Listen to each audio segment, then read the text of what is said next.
Il-Kabinet tal-Ministri rrakkomanda lill President ta' Malta biex b'diversi kundizzjonijiet persuni li b'mod irregolari ħadu l-benefiċċju tad-diżabilità severa jingħataw il-maħfra presidenzjali jekk iroddu lura l-flus u jiġdu fil-qorti kontra min fassal, ħaddem u ħeġġeġ din l-iskema. Din il-maħfra mhux se tkun possibbli li tingħata fil-konfront tal-imħuħ wara din l-iskema. Stqarrija tal-Gvern qalet li l-Kabinet irrakkomanda lill President ta' Malta li fid-dawl ta' ċirkostanzi partikolari għandha tinsab soluzzjoni barra mis-sistema tal-ġustizzja kriminali għal din is-sitwazzjoni, billi tingħata maħfra presidenzjali għal dak li jirrigwardja r-reati penali.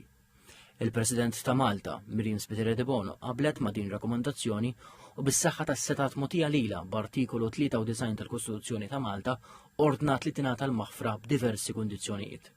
Ewlieni fosthom, il-persuni konċernati jridu jroddu lura dak kollu li ħadu b'mod irregolari, kif ukoll jagħmlu tajjeb għal spejjeż amministrattivi.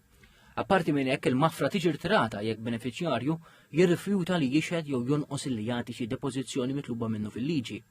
Il-Gvern saħa illi din il-maħfra tapplika biss għal persuni li rċivew dan il-benefiċċju u ma tapplikax għall-imħuħ lanqas jekk huma stess setgħu rċivew xi benefiċċju soċjali b'mod irregolari.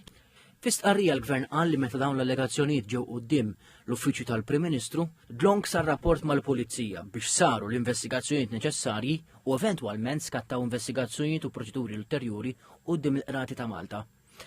F'reazzjoni l-Partit Nazzjonalista qal li l-Gvern għandu jippubblika l-kundizzjonijiet u d-dettalji kollha dwar il-proklama.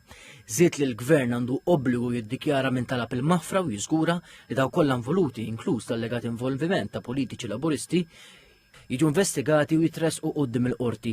Allega li l-allegat skema ntużat mill-Partit Laburista matul l-aħħar elezzjoni ġenerali biex jirbaħ il-voti ta' mijiet ta' persuni vulnerabbli. Fl-aħħar net il-Partit Nazzjonalista qal il-Kummissarju tal-Pulizija għandu jiżgura li l-prosekuzzjonijiet f'dawn il-każijiet ikunu serji u professjonali.